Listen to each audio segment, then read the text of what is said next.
con esta tercera sesión. Es una mesa redonda, quiere decir que hay varios participantes que intervienen en torno a una temática, aunque los temas que se toquen individualmente son distintos, pero giran en torno a esa temática. Hay dos mesas redondas en estas jornadas y esta primera trata sobre la justicia constitucional en el entorno histórico y comparado.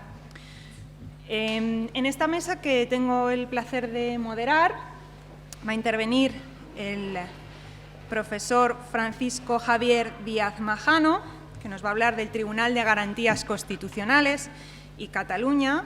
El profesor es doctorado en esta universidad, es profesor de Historia del Derecho, actualmente profesor asociado del área de Historia del Derecho, y nos va a dar esa visión del entorno histórico. A mi lado está el profesor Isaac Martín, que es catedrático de Derecho Administrativo y es el director del Centro de Estudios Europeos y director de la Cátedra del Gobierno Abierto de la Universidad y la Junta de Comunidades de Castilla-La Mancha, y nos va a hablar del Tribunal de Justicia en la Unión Europea como Tribunal Constitucional de la Unión Europea, en diálogo con el Tribunal Constitucional, para esa visión comparada en el entorno europeo. Venga, a ver si nos sentamos.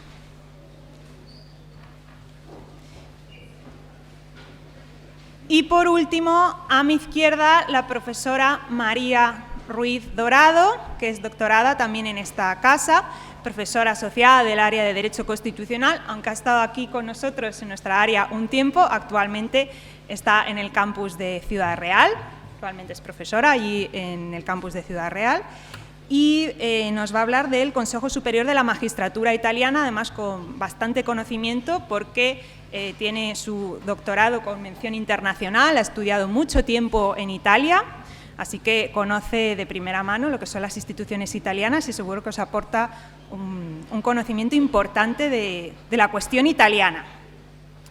Y bueno, yo voy a hacer una pequeña introducción que os adelantaba antes porque, como veis, el título de la mesa es Entorno histórico pero comparado, ¿no? Y bueno, muy brevemente lo que quiero trataros es cómo, sobre todo en la cuestión de la elección de los magistrados de los tribunales constitucionales, influye, como ya se ha dicho por otros ponentes y vamos a ver en las próximas jornadas, es un factor muy determinante de dónde vienen los magistrados.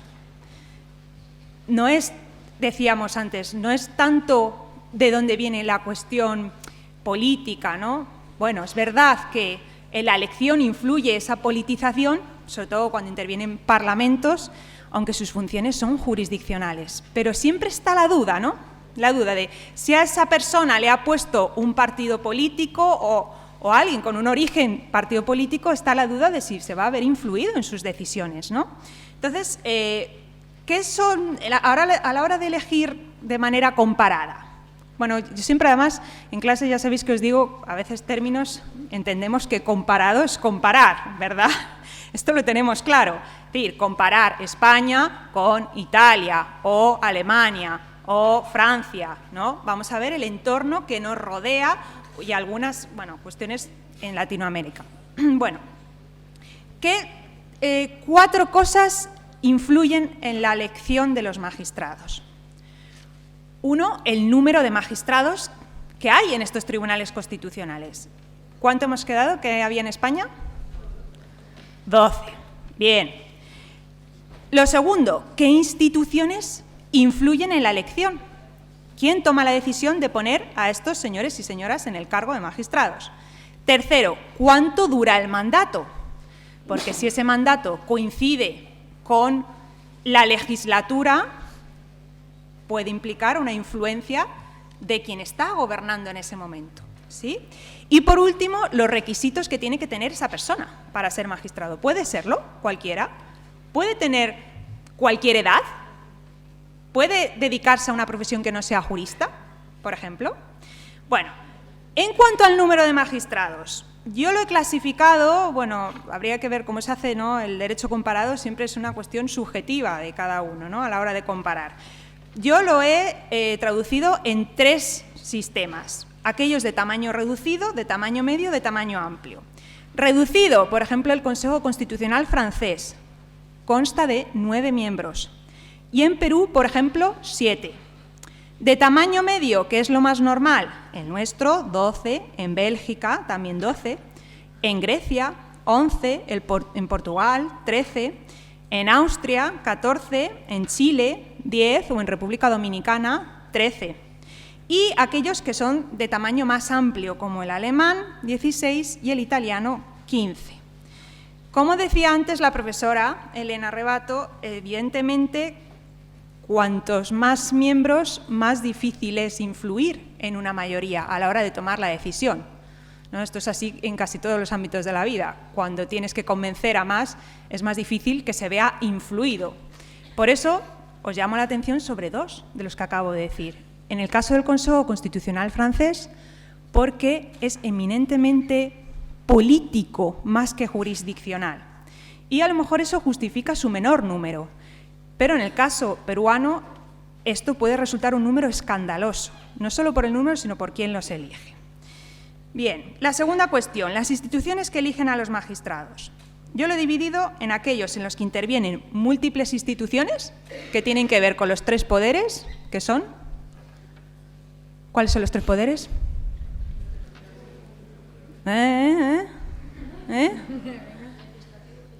Legislativo, ejecutivo, judicial.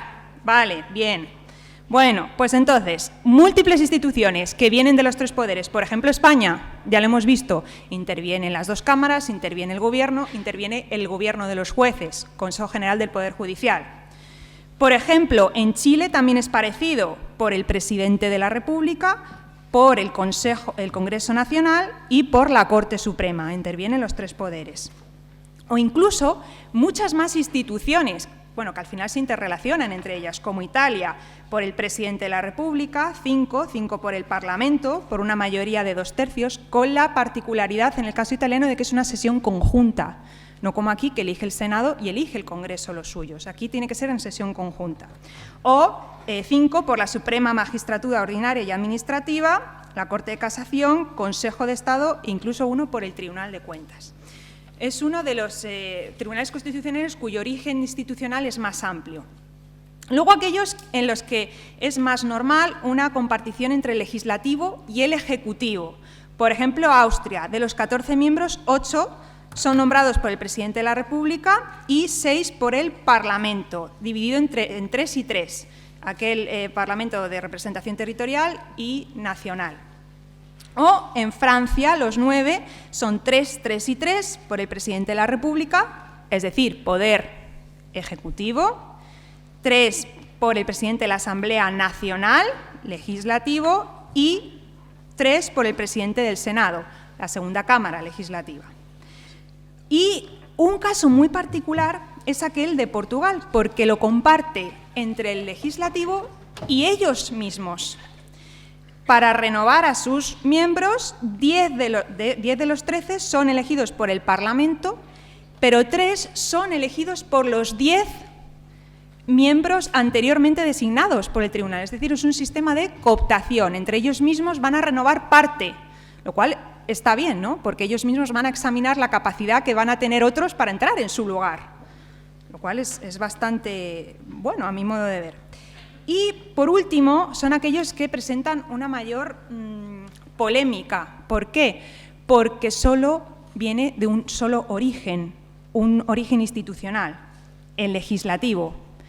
El legislativo compuesto por grupos políticos. Por ejemplo, Perú, solo su origen es en el Congreso, o Alemania. Alemania, 16 de sus miembros. 16, que son los miembros totales, 8 de los cuales son elegidos por el Bundestag, que es el Parlamento Federal, lo que sería nuestro Congreso, y los otros 8 por el Bundesrat, que es el Consejo Federal, lo que sería nuestro Senado. Se compone en 2 senados, pero la particularidad especial de este Tribunal Constitucional es que sí se integra en el Poder Judicial, a diferencia del nuestro. Y luego, por último, un caso también bastante particular es el de la República Dominicana. ¿Por qué? Porque la República Dominicana tiene un órgano específico creado para la designación de los miembros del Tribunal Constitucional, que es el Consejo Nacional de la Magistratura, pero al final es como en nuestro caso, porque en ese Consejo Nacional intervienen muchos poderes. ¿Por qué? ¿Quién forma este Consejo Nacional? Pues el presidente del Senado, un senador o senadora elegidas por el presidente de la Cámara de Diputados, otros 2 diputados, el presidente de la Suprema Corte de Justicia o el Procurador General de la República. Por lo tanto, al final es un órgano designado para designar a miembros del Tribunal Constitucional, pero en el que intervienen muchos de los poderes. La cuestión más polémica de estos 2 que acabo de nombrar, que son aquellos que tienen un origen exclusivamente parlamentario o incluso en el nuestro, en el que intervienen el Ejecutivo y el Legislativo, es lo que ya se ha comentado aquí.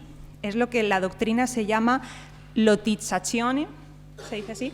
Lotizzazione, que es lo que viene a ser el reparto de botín. Bueno, tú me dejas escoger a los míos y en la próxima yo te voto a los tuyos. Eso es la polémica. ¿Por qué? Porque al final lo que buscan los partidos políticos es colocar a alguien que sea más de su tendencia, en vez de elegir poniéndose en común cuál es la persona ideal, sino repartiendo la persona que es ideal para ti, pero al día siguiente es ideal para el otro. ¿Bien? Entonces, esta es la cuestión más polémica, la que no me voy a detener porque se va a tratar y ya lo hemos tratado. Y quizá el requisito que voy a tratar, que es el último, que son los requisitos de idoneidad, vienen un poco a intentar solucionar este problema de reparto de cuotas o lo que llama la doctrina italiana la lotizzazione, ¿no? A mí me recuerda un poco a la lotería, ¿no? Al reparto de boletos, ¿no? ¿Cómo se intenta solucionar? Aparte de otras cuestiones que garantizan la independencia de los magistrados o incluso la práctica, ¿no? Que es lo que decía la profesora Vidal, que luego al final cuando entran están tan centrados en aplicar la jurisprudencia y las cuestiones jurídicas que al final esto queda a un lado, ¿no? Pero sí que hay garantías o mecanismos en la ley para intentar garantizar la independencia. Uno de ellos es el periodo del mandato. Como digo, la mayoría de los tribunales constitucionales no hace coincidir su renovación con la legislatura, sino que suelen ser más de 2 legislaturas. Si son 8 años, 2 legislaturas nuestras, que son 4. Cada 4 años hay que votar, ¿verdad? ¿Dónde votamos cada 4 años? ¿Dónde votamos cada 4 años? ¿A dónde? ¿A la comunidad de propietarios? ¿A qué? ¿Qué votamos? A las Cortes, que son Congreso y Senado. Bien, ¿por qué? Esto es importante porque el Congreso y el Senado intervienen en la designación de los magistrados del Tribunal Constitucional, los que van a decidir si una ley es constitucional o no. Bien, bueno, pues en nuestro caso son 9 años, es decir, 4 más 4, 8, más 1, 9, se intenta que no coincida con la elección de esos políticos y, bueno, pues otros pueden ser, como Alemania, 12, porque su legislatura no dura 4, sino 5, con lo cual tiene sentido, ¿verdad? O Portugal también son 9, en Francia son 9, en Italia 9 y, de nuevo, una cuestión polémica, por ejemplo, en Perú son 5 años, lo que coincide exactamente con su periodo de legislatura, lo que hace bastante posible que coincida la designación de los miembros con la composición política del Congreso. Pero otra de las cuestiones que se pueden hacer para intentar evitar que esté politizada esa persona son los requisitos. ¿Qué requisitos se exigen en España para ser magistrado del Tribunal Constitucional? ¿Qué creéis? ¿Qué pediríais vosotros? ¿Cómo? ¿20 años de qué? De estar ahí en el ajo, ¿no? De estar ahí dándolo todo. Bueno, 20 años, ¿pero por qué 20 años? Bueno, no está mal, ¿no? Bueno, 20 años, si fuésemos italianos, sí. Por ejemplo, en Italia se exige ser ejercicio profesional de abogado o jurista con más de 20 años de ejercicio. Aquí son 15. Aquí son 15 de reconocido prestigio. juristas, siempre con una relación con el derecho. Por ejemplo, en Portugal se pide que seas magistrado o doctor, maestro o licenciado en Derecho o juez de cualquier tribunal. En Alemania, como pertenece al Poder Judicial, la ley no hace una expresa mención de qué características tienes que tener, pero sí que dice que tienes que tener las características de un magistrado del Poder Judicial. Habría que remitirse a su ley del Poder Judicial. Bien, por ejemplo, en República Dominicana se exige profesión de abogado, docencia universitaria, haber desempeñado funciones en el Poder Judicial o fiscalía, igual que aquí. Y, por ejemplo, en Francia no se pide ningún requisito. Eso en cuanto a la capacidad, pero hay algunos sitios donde no solo se exige capacidad, sino edad. No sé qué os parecerá esto. ¿Os parece bien que se exija un mínimo de edad? ¿Sí o no? ¿Creéis que las personas que están en el Tribunal Constitucional tienen que tener alguna experiencia? Sí, bueno, aquí en España no se dice nada, aunque evidentemente ya que tengas que tener 15 años de reconocida prestigio, pues ya te supone algo, pero es un dato objetivo, porque yo puedo estar 15 años colegiada en un colegio de abogados y no llevar ningún caso. Claro, es un dato objetivo. Pero, por ejemplo, en Alemania tienes que tener un mínimo de 40 años y un máximo de 68, tanto la capacidad para ser magistrado cuando eres joven como ya cuando a lo mejor eres mayor hay que renovarse, ¿no? A lo mejor hay que dar paso a la juventud y ver si la constitucional de las leyes, uno cuando es mayor o cuando es joven tiene otra visión, a lo largo de la vida cambia, ¿no? Eso también es un factor importante. Y, por ejemplo, en casi toda Latinoamérica hay una edad mínima, por ejemplo, en Perú 45 o en República Dominicana 35.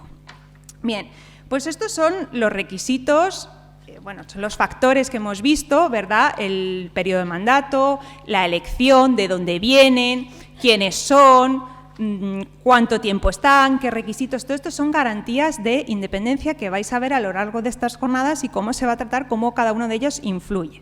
Esto es una visión comparada, la selección ha sido mía, si hay algún país que se ha visto infrarrepresentado, me disculpo de antemano, pero bueno, en cualquier caso tenéis una asignatura en cuarto, que es Justicia Constitucional Comparada, en la que estudiaremos esto y a la que os animo que escojáis porque es una optativa, aunque otras áreas, ¿verdad?, tienen sus optativas también buenas, pero la nuestra es mejor, se lo van a pasar mejor, ¿eh?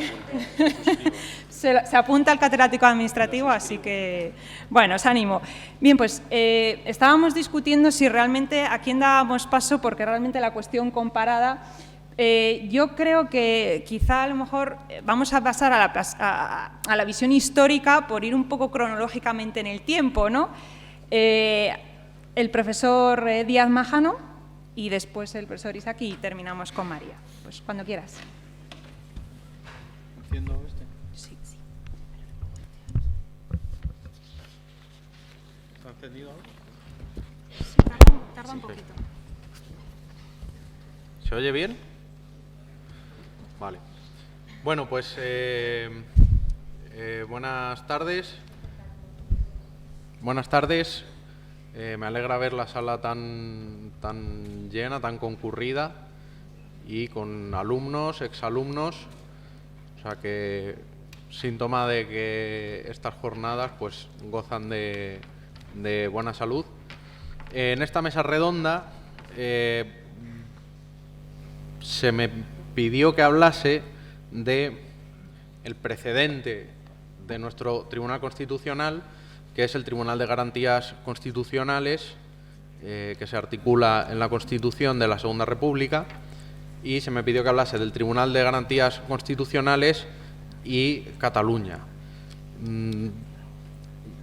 centrando sobre todo, es decir, en el aspecto político de un Tribunal Constitucional, que en este caso pues se manifiesta especialmente a través de dos señalados conflictos con la región autónoma de Cataluña.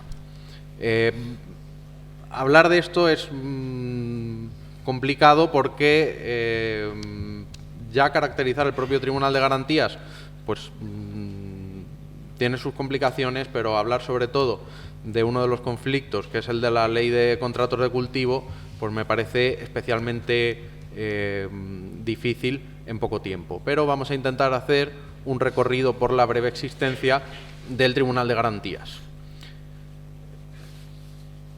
Al respecto, bueno, hay obras que ya lo han analizado, una de Bassols en 2010, Rubio Llorente, que además fue uno de los redactores del anteproyecto de nuestra actual Ley Orgánica del Tribunal Constitucional, hablaba de, bueno, la concepción de la democracia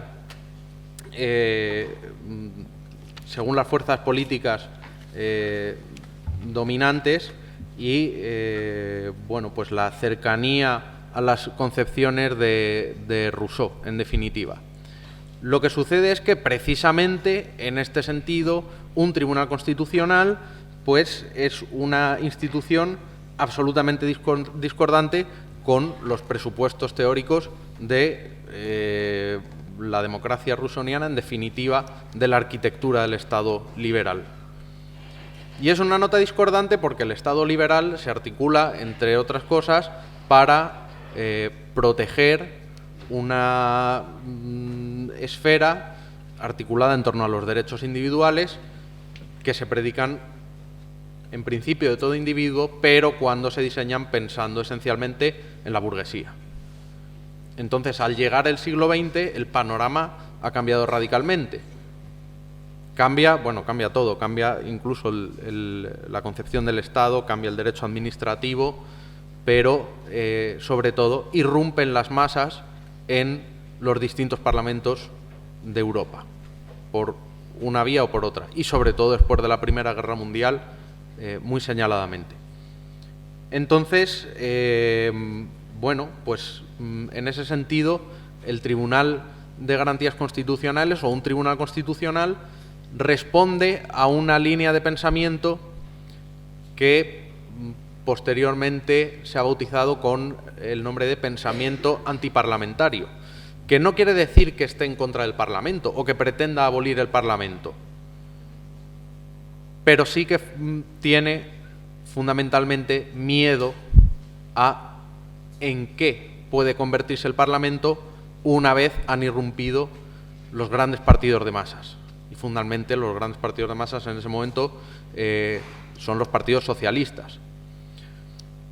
Entonces, bueno,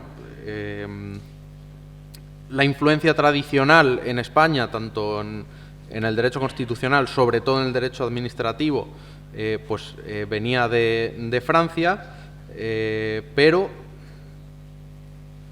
para los años 30 ya se nota muy señaladamente la influencia de Alemania, porque buena parte de los intelectuales, merced a becas de la Junta de Ampliación de Estudios, pues se han formado en universidades alemanas. ¿Qué pasaba en Alemania? Bueno, en Alemania lo que pasa es que el profesor universitario es un dios entre los hombres, es decir, es una figura del máximo prestigio. Es una figura del máximo prestigio.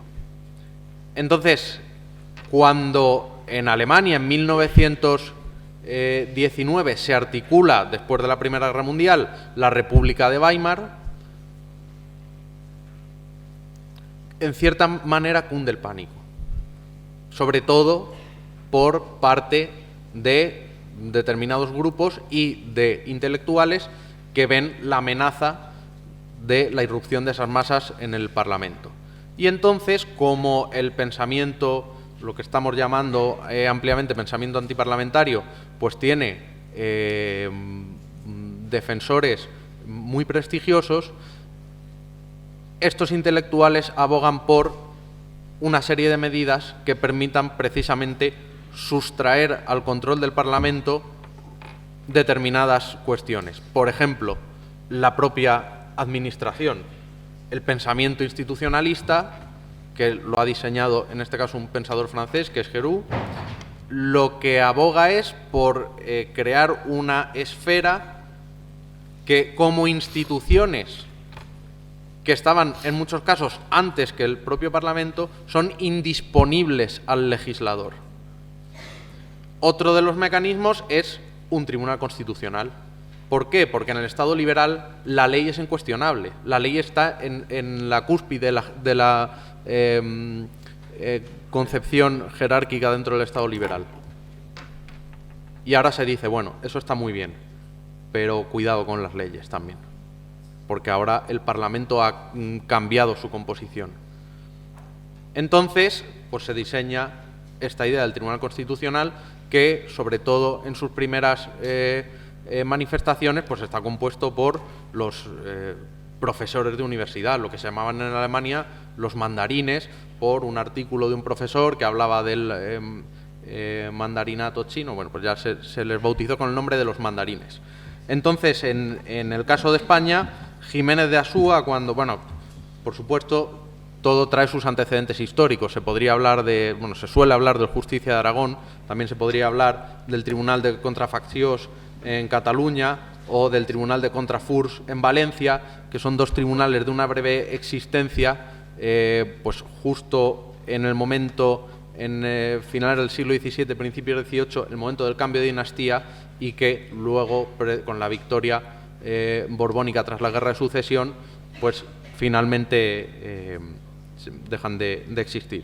Pero bueno, con independencia de eso, cuando se presenta el proyecto constitucional, Jiménez de Asúa señala que el Tribunal de Garantías es parecido al de Austria de 1920, pero sobre todo una síntesis del Tribunal Constitucional de Norteamérica, del de Juicio de Amparo en México, porque un discípulo suyo le sugiere introducir el amparo a la manera mexicana, y del de Conflictos de Francia. Entonces, el Tribunal de Garantías Constitucionales de la Segunda República, bueno, pues no vamos a detenernos en toda la normativa constitucional, pero sí en lo que afecta al propio tribunal. El artículo 121 establece con jurisdicción en todo el territorio de la República un Tribunal de Garantías Constitucionales que tendrá competencia para conocer de recurso de inconstitucionalidad de las leyes, recurso de amparo de garantías individuales cuando hubiese sido ineficaz la reclamación entre otras autoridades, conflictos de competencia legislativa y cuando surjan entre el Estado y las regiones autónomas y los de estas entre sí, examen y aprobación de los poderes de los compromisarios que junto con las Cortes eligen al Presidente de la República, responsabilidad criminal del Jefe del Estado, Presidente del Consejo y Ministros, y responsabilidad criminal del Presidente y magistrados del Tribunal Supremo y del Fiscal de la República. Composición, artículo 122. Un presidente designado Parlamento, sea o no diputado, presidente del Alto Cuerpo Consultivo de la República. Se dice del Alto Cuerpo Consultivo de la República, que se refiere al artículo 93, porque están pensando en disolver el Consejo de Estado y luego no se hace. Presidente del Tribunal de Cuentas de la República, 2 diputados libremente elegidos por las Cortes, un representante por cada una de las regiones españolas, que como pasa en el 78, en el momento de hacer la Constitución no se sabe cuáles son, elegido en la forma que determina la ley, 2 miembros nombrados selectivamente por todos los colegios de abogados de la República, 4 profesores de la Facultad de Derecho designados por el mismo procedimiento entre todas las de España. Aquí se acusa esa influencia de la preponderancia, de una influencia tecnócrata, ¿no? Bueno, luego se señala quiénes son competentes para acudir al Tribunal de Garantías, el Ministerio Fiscal, jueces y tribunales, Gobierno de la República, regiones españolas, toda persona individual o colectiva, aunque no hubiera sido directamente agraviada. Bueno, esto es lo que establece la Constitución. Luego, todo esto se concreta por una ley. El anteproyecto estaba preparado para agosto de 1932, pero no se promulga hasta junio de 1933. Establece que el presidente tiene que ser un ciudadano español mayor de 40 años, en posesión de sus derechos. No se pide como requisito para ser presidente ser jurista, designado por las Cortes durante 10 años, y el primer presidente es Álvaro de Albornoz, que se había opuesto en las constituyentes al establecimiento de un tribunal de garantías. Luego establecen unos vocales natos que pertenecerían de pleno derecho, el presidente del Consejo de Estado y del Tribunal de Cuentas. Se establecen los vocales electivos, diputados, representantes del Poder Legislativo, en este caso el Congreso, porque recordemos que la Segunda República establece un Parlamento unicameral. El miedo al Parlamento aquí tiene su sentido, al poder del Parlamento. juristas colegiados, 2 vocales elegidos por colegios de abogados. Bueno, la ley concreta todo lo que establecía la Constitución. Se celebran elecciones en septiembre de 1933 y, como había sucedido en las municipales de abril de ese año, pues hay una victoria, entre comillas, de la derecha, ¿no? Entonces, la composición del tribunal, pues, digamos, es más bien conservadora. Luego, la ley establece una disposición final que dice que quedan exceptuadas del recurso de inconstitucionalidad de esta ley las leyes aprobadas por las actuales Cortes con anterioridad a la presente. Esto es como decir, la obra de las constituyentes es sagrada, esto no se toca, por si acaso. Claro, aquí hay muchas formas de valorar el tribunal, pero lo que vamos a hacer es verlo en los conflictos, ¿no? En su actuación, porque teóricamente pues, se pueden decir muchas cosas del tribunal, incluso teniendo en cuenta cómo acaba siendo su composición. A pesar de todo, uno de los señalados intelectuales conservadores, que es Royo Villanova, catedrático de Derecho Administrativo, lo califica de tinglado austríaco y alude a Kelsen y aboga por un control difuso a la americana, y señala que el Tribunal de Garantías es contrario a la tradición histórica española. En cuanto a su composición, pues lo que dice es que se demuestra la improcedencia de la institución y la incongruencia de sus componentes en relación con la altísima función que están llamados a desempeñar, porque en el anteproyecto de Constitución se eliminaron pues, el presidente del Tribunal Supremo y los presidentes de sala más antiguo y más moderno, porque una de las funciones es exigir responsabilidad a los miembros del Tribunal Supremo. Y dice, pues por la misma razón debió suprimirse a los representantes de las Cortes y a los de las regiones, porque precisamente sus funciones es intervenir en cuestiones de competencia con las regiones o en casos de responsabilidad de miembros de las cámaras. Entonces, bueno, él llega a decir que es un organismo político más que un alto cuerpo jurisdiccional. Bueno, en cuanto a la actuación y yendo al tema fundamental, tiene el sistema de amparo, tiene los recursos de inconstitucionalidad, va a tener una actividad jurisprudencial muy importante hasta 1935, casi siempre amparos, muchísimos amparos, y teniendo en cuenta que son habituales los estados de excepción, de alarma, de guerra durante la República, y la mayor parte de los amparos, pero hablamos del 90 y tantos %, se presentan por la vía de la Ley de Orden Público de 1933, que permite, ante sanción de la autoridad gubernativa, recurrir en amparo al Tribunal de Garantías. Pero hablando del papel político, hay 2 acontecimientos fundamentales que casi marcan, son hitos fundamentales en el devenir de la propia República. El primero, con la Ley de Contratos de Cultivo. Es una ley del Parlamento de Cataluña, que es la única región autónoma de momento constituida, la única que tiene estatuto. De hecho, tuvo estatuto antes de que España tuviese Constitución, esto que no se nos olvide, porque el reparto de competencias de la Constitución de 1931 está hecho pensando en que ya hay un reparto de competencias establecido en el Estatuto de Cataluña y en el delicado equilibrio político que hay para conseguir el apoyo de los diputados catalanes. Se promulga esta ley de contratos de cultivo por unanimidad, en ausencia de los diputados de la Lliga, que son los que representan a los grandes propietarios, y lo que se pretende con esta ley es que los llamados rabassaires o aparceros puedan acceder a la propiedad de las tierras que cultivan. Aquí había una situación complicada, porque por un lado estaban los contratos que se llevaban a cabo mediante aparcería y otros mediante contratos de sociedad. Y estaba, para la parcería, los llamados contratos de rabassa morta, que lo que hacían era que se mantenían el tiempo que estuviesen vivos 2/3 de las cepas de la vid. Claro, luego llega la filoxera desde Francia y esto es un problema bastante grave.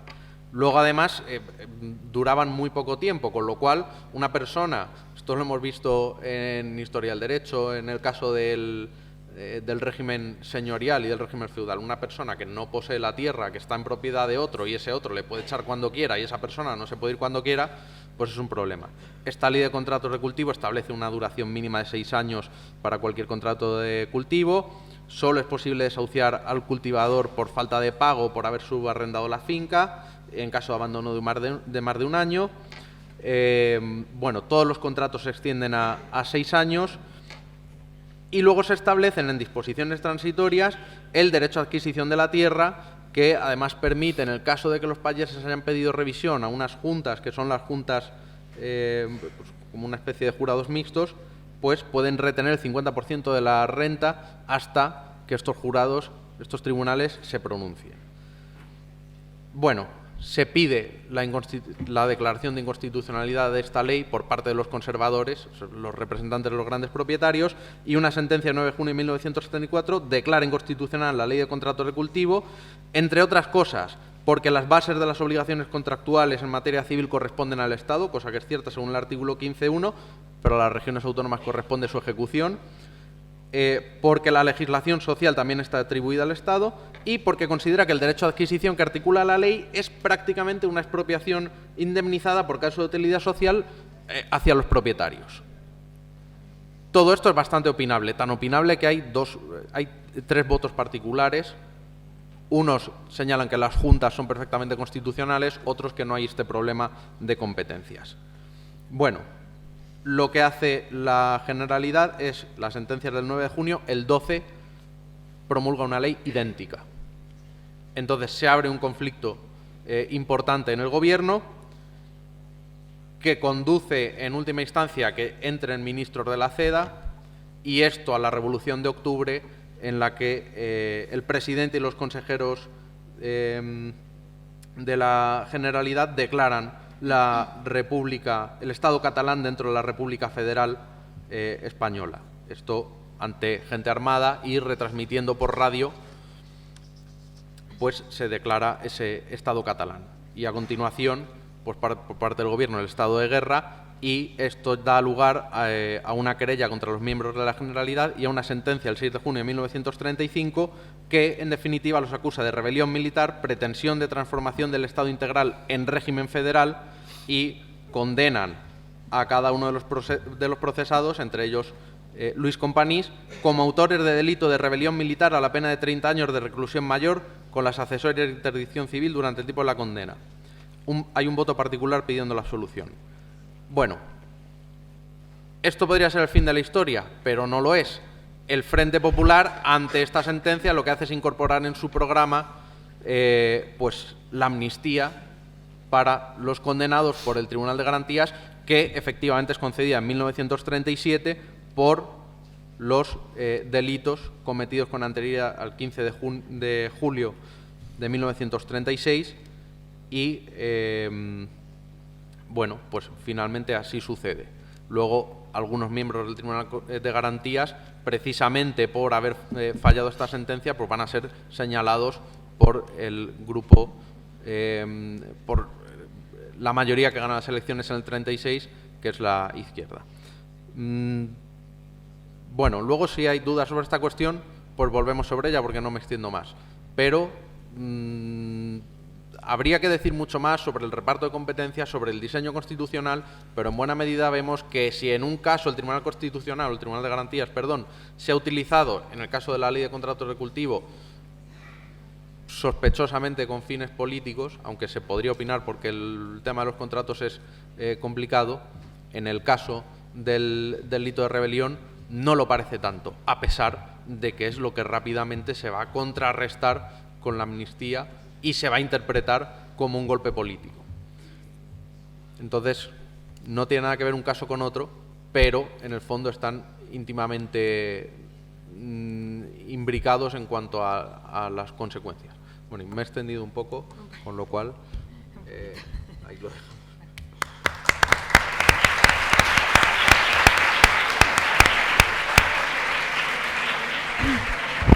Gracias al profesor Díaz Majano. Si tenéis alguna pregunta la podéis anotar y al final de nuestras intervenciones damos turno de palabra. Doy sin más la palabra al profesor Isaac Martín. Bueno, Buenas tardes a todos, muchas gracias. Comienzo esta intervención embargado de emoción tras oír que, no lo sabía, los profesores universitarios somos dioses entre los hombres, ¿eh? Es algo que me ha impactado.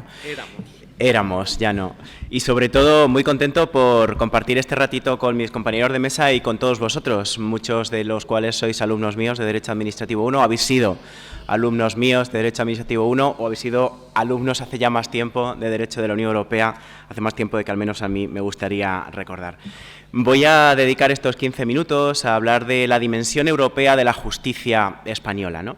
De alguna manera voy a tratar de captar vuestra atención acerca de cómo los jueces y tribunales españoles no solo aplican el derecho nacional, sino también aplican el derecho de la Unión Europea en tanto que forma parte de nuestro ordenamiento jurídico. Y esto tiene consecuencias desde la perspectiva constitucional con un papel muy relevante de nuestro propio Tribunal Constitucional.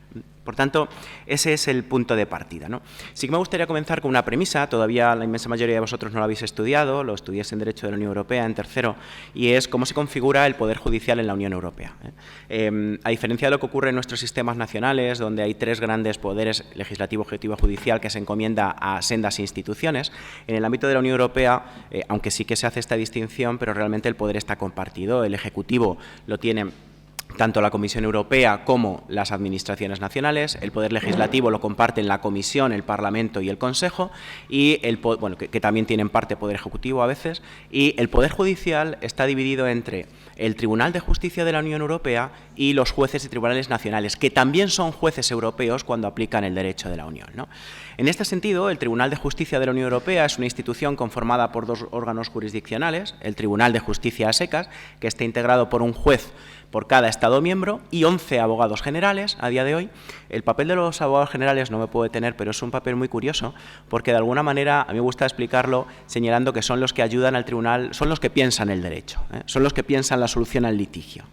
Pero bueno, hay un nacional por cada Estado miembro que es elegido por un comité, son propuestos y designados por los gobiernos nacionales, pero tras un examen que lleva a cabo un comité que está previsto en el propio Tratado de Funcionamiento de la Unión Europea y, como señalaba antes Adriana, es necesario para poder ser juez del Tribunal de Justicia, reunir los requisitos para desempeñar las más altas funciones jurisdiccionales de cada Estado miembro. En el caso de España, ser jurista de reconocido prestigio con más de 15 años de ejercicio profesional. Por tanto, desde esta perspectiva se puede afirmar ciertamente que el procedimiento de selección y la independencia en los jueces que conforman el Tribunal de Justicia y también el Tribunal General, porque el procedimiento es el mismo, la diferencia es que hay dos jueces nacionales, en el caso del Tribunal General, está garantizada, ¿no?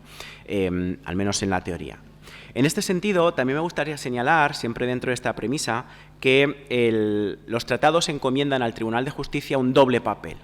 Por un lado, garantizar la correcta aplicación del derecho de la Unión, y, por otro, garantizar la uniforme interpretación del derecho de la Unión. Y esta función doble se ejerce por múltiples vías. En primera instancia, a través de los distintos recursos directos que están en manos de las instituciones europeas, los Estados miembros y también los particulares en algunos casos, y sobre todo también a través de la llamada cuestión prejudicial, de la cual luego vamos a ver un ejemplo, que es una técnica de diálogo entre los tribunales. Bien. Esto como premisa, ¿no? Como introducción general. ¿Dónde entra, ¿no?, en juego el Tribunal Constitucional en relación con este extremo?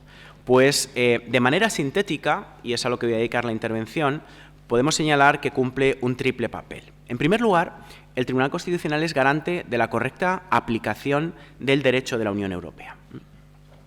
El derecho de la Unión Europea, podemos hablar de la existencia de un auténtico sistema jurídico europeo, de un auténtico ordenamiento jurídico, de tal manera que está conformado por sus propias fuentes del derecho, aprobadas por las propias instituciones y que tienen además sus propias reglas de funcionamiento y de relación con los ordenamientos nacionales. Esta es la originalidad del derecho de la Unión Europea, que no tiene parangón en ningún otro espacio del mundo, ¿no? El proceso de integración europea es el más sofisticado de todo el mundo, ¿no?, desde esta perspectiva.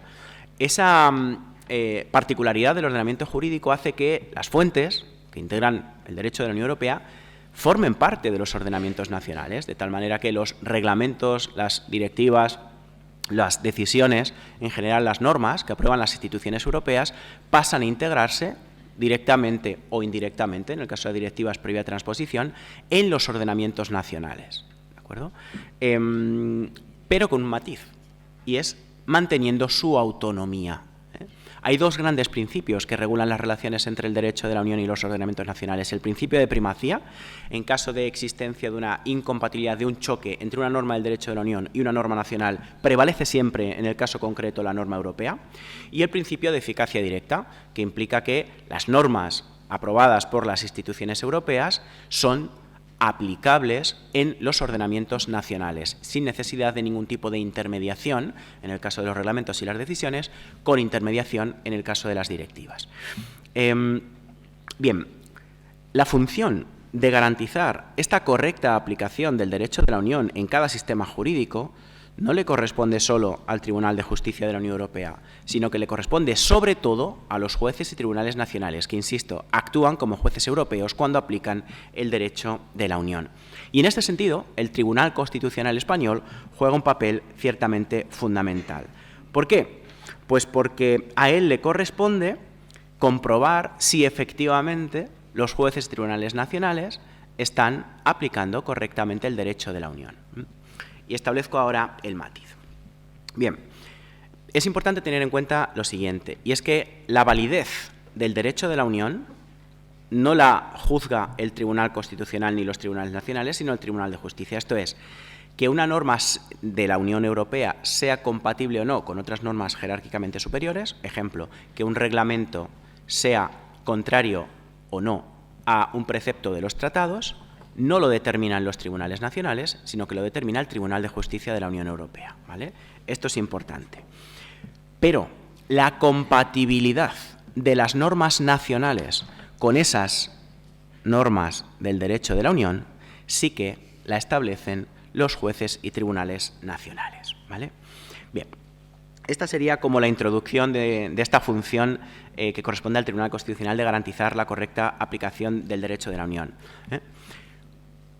¿Cómo hace esto el Tribunal Constitucional? Pues por la intermediación del artículo 24 de la Constitución.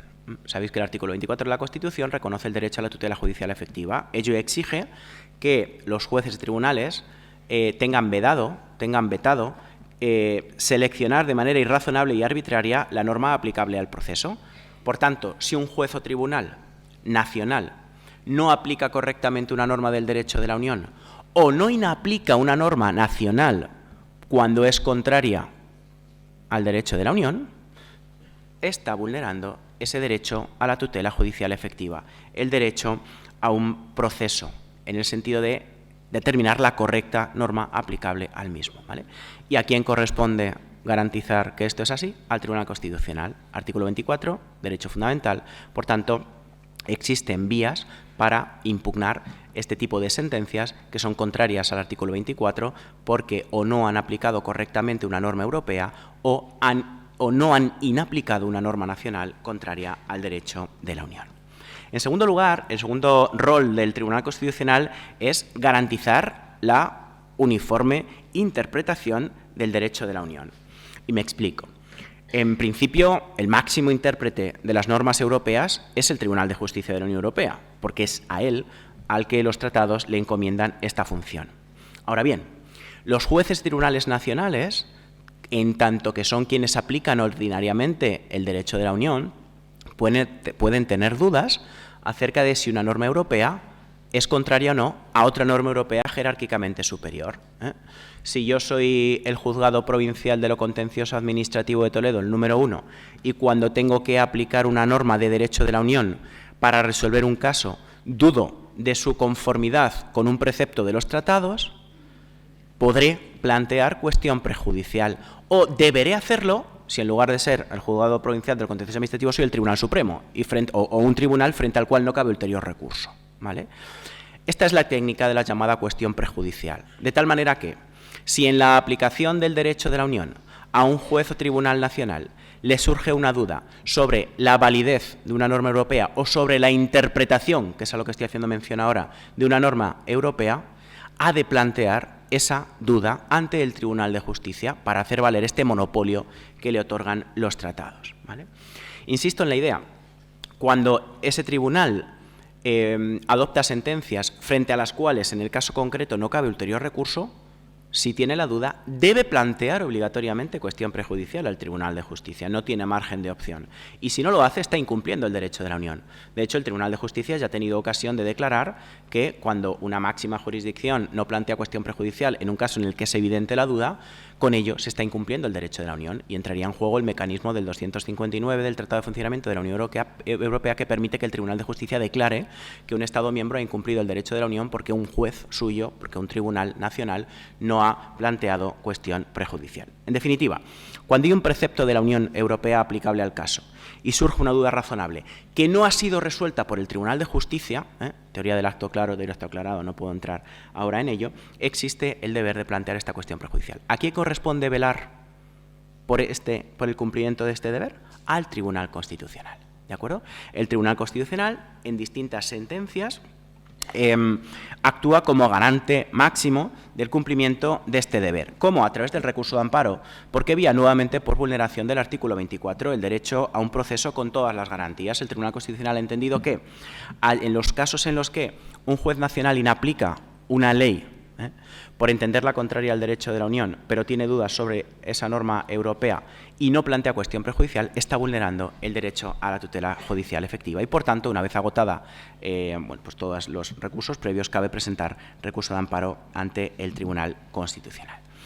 Y por ceñirme al tiempo, aunque podría decir alguna cosa más sobre esta cuestión, el tercer rol que corresponde al Tribunal Constitucional es participar él mismo en este diálogo judicial europeo. Hasta el año 2011 el Tribunal Constitucional se resistió a plantear cuestiones prejudiciales ante el Tribunal de Justicia. ¿Por qué? Pues porque venía considerando que el derecho de la Unión Europea era una cuestión de mera legalidad ordinaria y, por tanto, él estaba simplemente para aplicar la Constitución y para controlar la inconstitucionalidad de leyes nacionales, pero no estaba para controlar la vulneración por parte de normas nacionales del derecho de la Unión Europea. Sin embargo, claro, el Tribunal Constitucional pues le llegó un caso en el que entendió que convenía plantear cuestión prejudicial. El caso era el siguiente, es el asunto Meloni, que igual habéis oído en alguna ocasión mencionar. Italiano que había sido condenado en rebeldía, esto es sin comparecer en el proceso penal, aunque sus abogados sí que habían estado presentes por un delito que había cometido, es localizado en España, Italia solicita la extradición y la Audiencia Nacional la concede.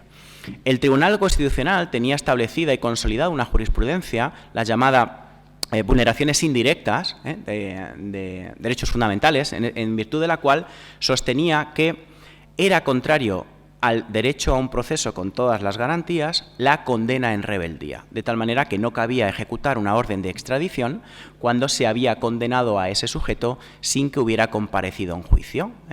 Fijaos que lo que estaba haciendo el Tribunal Constitucional era proteger al máximo al interesado, ¿no? al condenado, en este caso, ¿no? Bien, la duda que le surge al Tribunal Constitucional es ¿cómo interpretamos una decisión marco aprobada en el año 2002 que no exigía esta garantía, por tanto que permitía ejecutar una orden de detención europea incluso aunque el penado hubiera sido condenado en rebeldía, en ausencia, ¿vale? Fijaos que el caso, no sé si habéis entendido bien el supuesto o si me he explicado bien, pero el caso lo que pone de manifiesto es que el Tribunal Constitucional tenía establecida una doctrina que era mucho más garantista para el condenado que la prevista en la decisión marco. Entonces dice el Tribunal Constitucional, ¿no será contraria la decisión marco a la Carta de Derechos Fundamentales de la Unión Europea, que es la que prevé este derecho a un proceso con todas las garantías? Y esta es la duda en esencia que plantea el Tribunal de Justicia. Claro, derivada de la misma plantea una segunda cuestión. ¿Es compatible con la Carta de Derechos Fundamentales de la Unión Europea, que tiene carácter jurídico vinculante, una doctrina como la mía, yo Tribunal Constitucional, en virtud de la cual no procede ejecutar una orden de detención europea porque no se ha cumplido con esta garantía? Dicho de otra manera, ¿puedo yo ser más exigente a la hora de proteger los derechos fundamentales? ¿Qué dice el Tribunal de Justicia? No. La decisión marco no es contraria al derecho a la tutela judicial efectiva reconocido en la Carta de Derechos Fundamentales de la Unión Europea. Por tanto, tu doctrina está obstaculizando la correcta aplicación del derecho de la Unión. Bueno, aquí hubo un debate, lo resumo muy rápidamente y termino. Claro, en el marco de una cuestión prejudicial, el juez nacional plantea la duda al Tribunal de Justicia, el Tribunal de Justicia resuelve en abstracto esa duda, pero a quien corresponde decidir en el caso concreto es al órgano remitente, ¿no? Entonces, la papeleta estaba en manos del Tribunal Constitucional, que tenía dos opciones: o revisar su doctrina, acatando lo que había establecido el Tribunal Constitucional. Bueno, tenía que hacerle caso, evidentemente no podía no hacerle caso, pero había dos maneras. Invocando el 93, sabéis que el 93 de la Constitución permite que el Reino de España ceda soberanía a instituciones, a organizaciones supranacionales, ¿no? En virtud del 93 ha habido esta cesión de soberanía en favor de la Unión Europea y por eso prima el derecho de la Unión y por eso el Tribunal de Justicia tiene jurisdicción que prevalece sobre los jueces tribunales nacionales, ¿no? O ir por la vía del artículo 10 de la Constitución, que ya habéis estudiado en Derecho Constitucional. Esto es, los derechos se interpretarán de conformidad con los textos internacionales aprobados por España. La Carta de Derechos Fundamentales es un texto internacional, una declaración de derechos internacional ratificada por España y, por tanto, bueno, más que ratificada, que forma parte del derecho de la Unión Europea y que, por tanto, se aplica a nuestro sistema. Bueno, ¿qué hizo el Tribunal Constitucional? Pues hizo trampa. En lugar de acatar lo que estaba señalando el Tribunal de Justicia directamente, lo que dijo es, bueno, reviso mi doctrina de la vulneración indirecta, efectivamente entiendo que no es contrario al derecho a un proceso con todas las garantías ejecutar una orden de detención en aplicación de una condena en ausencia, pero lo hago no porque me lo manda el Tribunal de Justicia, sino porque yo quiero. ¿Y por qué quiero? Porque invoco el 10.2. Estoy interpretando el artículo 24 de conformidad con un texto internacional ratificado por España. Bien, termino. Y por lo menos he cumplido escrupulosamente el plazo. Bueno, el mensaje de alguna manera que quería transmitiros es que, bueno, hoy en día nuestros ordenamientos jurídicos no se entienden si no es también mirando más allá, mirando al derecho de la Unión Europea. Se ha producido en todas las ramas del ordenamiento jurídico un fuerte fenómeno de europeización del derecho y esto tiene sus consecuencias sobre la aplicación del mismo por parte de los jueces y tribunales. Tan es así que incluso el Tribunal Constitucional, que se negó reiteradamente a reconocer esta vinculación del derecho de la Unión Europea, ha terminado aceptando no tanto la vinculación, pero sí al menos que también él tiene un papel importante como juez europeo. Bien, muchísimas gracias por vuestra atención y queda a vuestra disposición.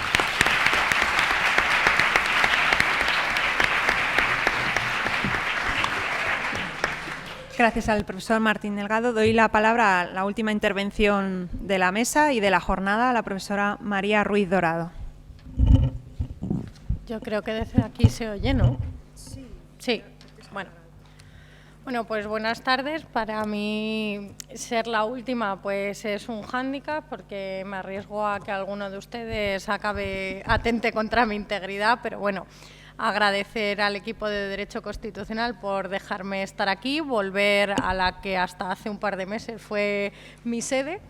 Y bueno, pues también es agradable ver a antiguos alumnos que todavía recuerdo vuestras caras y lo peor es que recuerdo vuestros nombres y os puedo preguntar.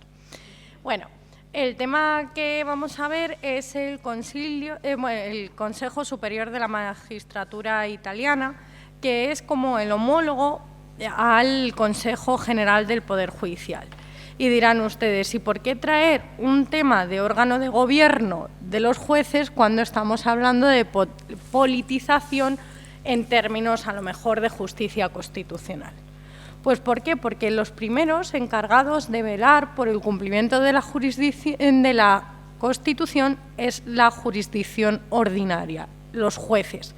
Recuerden que en España, por ejemplo, el recurso de amparo es un recurso extraordinario, subsidiario, no es una vía a la que recurrir una vez que hemos llegado al Tribunal Supremo. De hecho, ello lo confirma el modelo de certiorari que se implementó con la reforma de la ley orgánica y en el caso de Italia pues es más severa esta afirmación dado que no tienen recurso de amparo. En el ordenamiento jurídico italiano no existe recurso de amparo, por tanto la tutela de los derechos de los ciudadanos se ejerce principalmente por la jurisdicción ordinaria, aunque sí es cierto bueno, que en caso de inconstitucionalidad de una ley o tienen esa vía incidentale que se está utilizando como un recurso de amparo indirecto, pero bueno, la cuestión son los jueces. Pues el Consejo Superior de la Magistratura es el órgano de administración de esa jurisdicción, de ese poder judicial en Italia, y su principal función, así la atribuye la Constitución, es garantizar la autonomía e independencia de los magistrados ordinarios. Además, es un órgano en el que el Constituyente de 1948 hizo especial atención respecto a otros órganos, ya que le dedicó 2 artículos en esa Constitución, el 104, en el que se regula expresamente su composición, y en el 105 todas las funciones que se le atribuyen.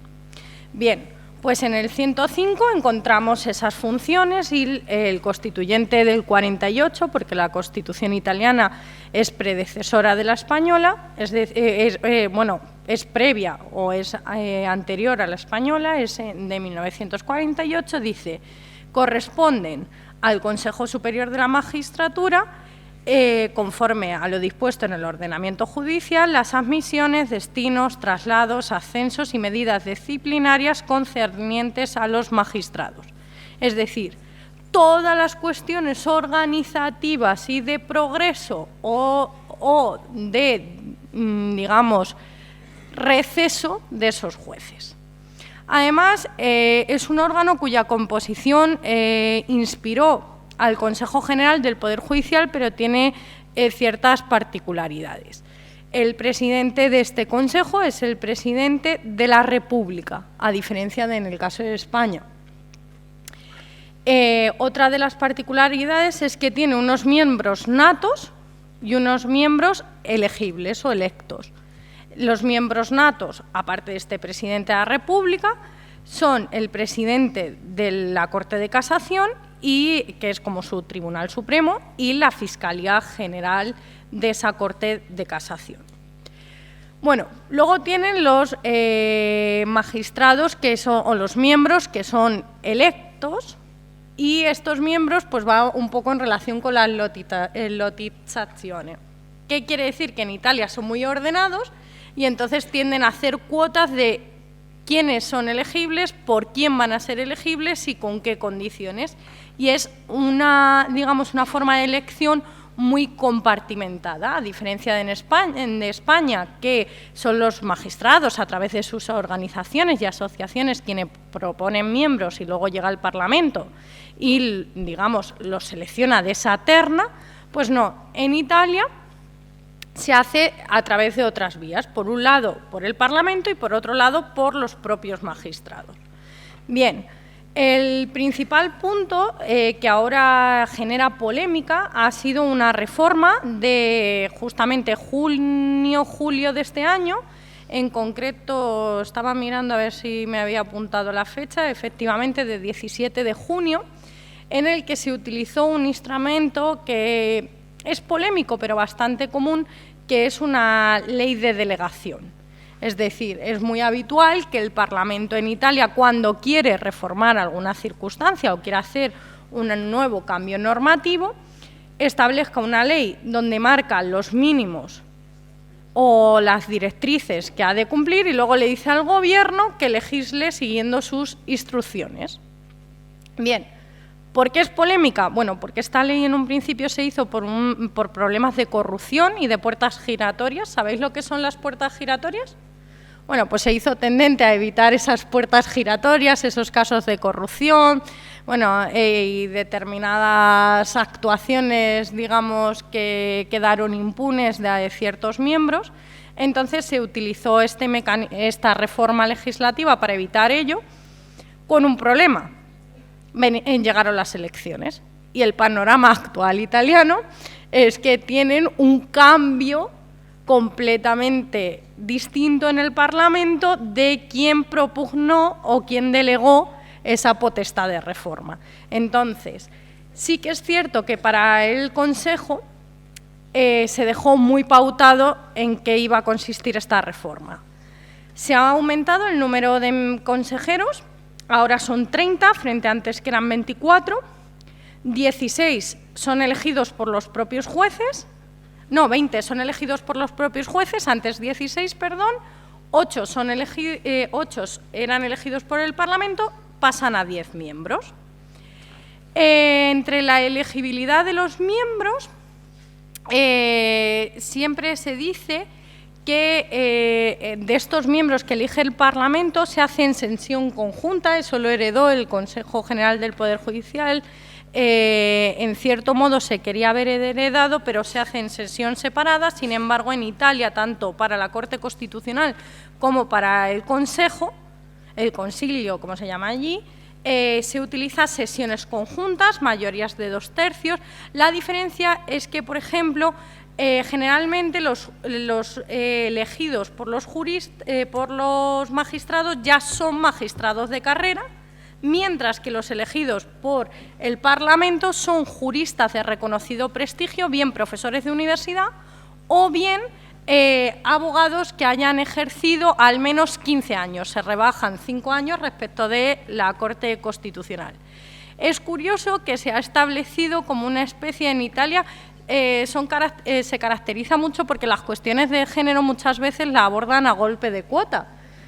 En el sistema electoral son muy ordenados ellos y las cuotas rosas en el sistema electoral, pues aquí se está empezando a propugnar que existan unas cuotas tendentes a la paridad de los miembros.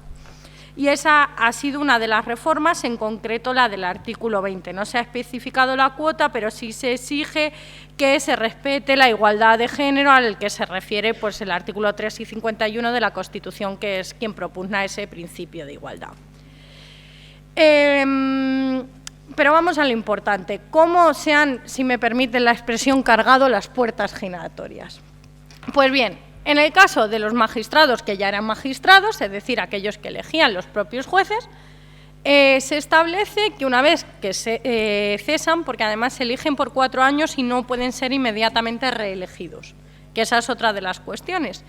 En este caso tienen que volver al mismo puesto en el que estaban.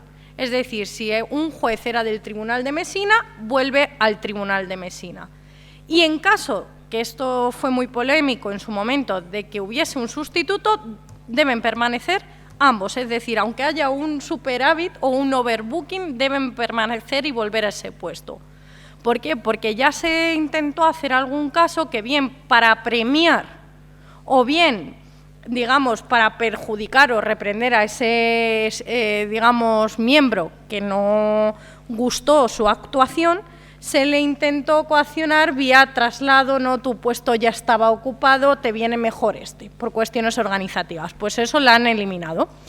Pero para aquellos juristas de reconocido prestigio o aquellos jueces que dejen de serlo, hay una cuestión que a mí me ha parecido muy curiosa, es una tendencia que se está haciendo en Europa, pero aquí la han concretado, y dice que hasta que no pasen 4 años no pueden ser ni directores, ni subdirectores, ni presidentes, ni vicepresidentes, ni ostentar cargos similares, salvo una excepción, que es que sean cargos electivos, es decir, por ejemplo, una persona que vayan a un proceso electoral en el que tengan que someterse a unas primarias, que sean votados y a su vez se les vote, etcétera, etcétera. Es decir, no pueden solicitar cargos de asignación directa y además, en el caso de, por ejemplo, que alguno de los magistrados cese, inmediatamente será elegido el siguiente. Y en el caso del cese, que el cese se produjese, que no hubiese un segundo candidato, para evitar este tema de las presiones, que es lo que se hace, solo una votación parcial por la cuota a la que iba. Es decir, como la cuota de los magistrados, por ejemplo, si son aquellos que se van a dedicar a actividades relacionadas con la Corte Constitucional, es un distrito único, solo se va a votar parcialmente para ello. Es decir, solo quien podía votar para eso van a ser electos. En definitiva, lo que se están poniendo son medidas para intentar garantizar que esos miembros que van a decidir sobre la organización del Estado, del Poder Judicial, perdón, aquellos que van a elegir en esa organización, esos ceses y tal, tengan la mayor independencia y no utilicen presiones políticas o presiones de las fuerzas económicas, de cualquier poder económico, en el desempeño de sus funciones. Bueno, pues hasta aquí lo dejamos y podemos hablar si lo desean. Gracias.